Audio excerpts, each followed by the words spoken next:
திருவள்ளூர் ரயில் நிலையம் அருகில் துளசி தியேட்டர் பின்புறம் எஸ்கே ஸ்போர்ட்ஸ் அரேனா எனப்படும் விளையாட்டு அரங்கம் தொடக்க விழா நடைபெற்றது. திருவள்ளூர் பெரியகுப்பம் பகுதியைச் சேர்ந்தவர் தொழிலதிபர் ஏ. குமரன். இவரது மனைவி சிவசங்கரி. இவர்களது மகன் டாக்டர் சந்தோஷ் ராஜுக்கு விளையாட்டுத் துறையில் ஆர்வம் இருப்பது தெரியவந்தது. இதையடுத்து KS ஸ்போர்ட்ஸ் அரேனா எனப்படும் விளையாட்டு அரங்கம் தொடங்கி வைக்க தீர்மானிக்கப்பட்டது. அதன்படி திருவள்ளூர் ரயில் நிலையம் அருகில் துளசி தியேட்டர் பின்புறம் விளையாட்டு அரங்கம் உருவாக்கப்பட்டது. கிரிக்கெட் மற்றும் கால்பந்து விளையாடுவதற்கு ஏதுவாக உள் விளையாட்டு அரங்கம் வடிவமைக்கப்பட்டுள்ளது. அதேபோல் வெளிப்புறத்திலும் கராத்தே, சிலம்பம் ஆகியவற்றை பயிற்றுவிக்கவும் நடவடிக்கை எடுக்கப்பட்டுள்ளது.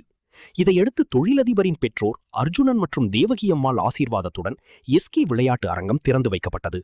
இதில் தொழிலதிபர் ஏ. குமரனின் நெருங்கிய உறவினர்களான பழனிவேல் செட்டியார் குடும்பத்தினர் ராகுல்ராஜ், யோகராஜ், பரமசிவம், அரி, பித்தன், நடராஜ், தாமு மற்றும் ரோட்டரி சங்க நிர்வாகிகள், உறுப்பினர்கள், அரசியல் கட்சி பிரமுகர்கள், நண்பர்கள், பத்திரிகையாளர்கள், விளையாட்டு வீரர்கள் என ஏராளமானோர் கலந்து கொண்டனர்.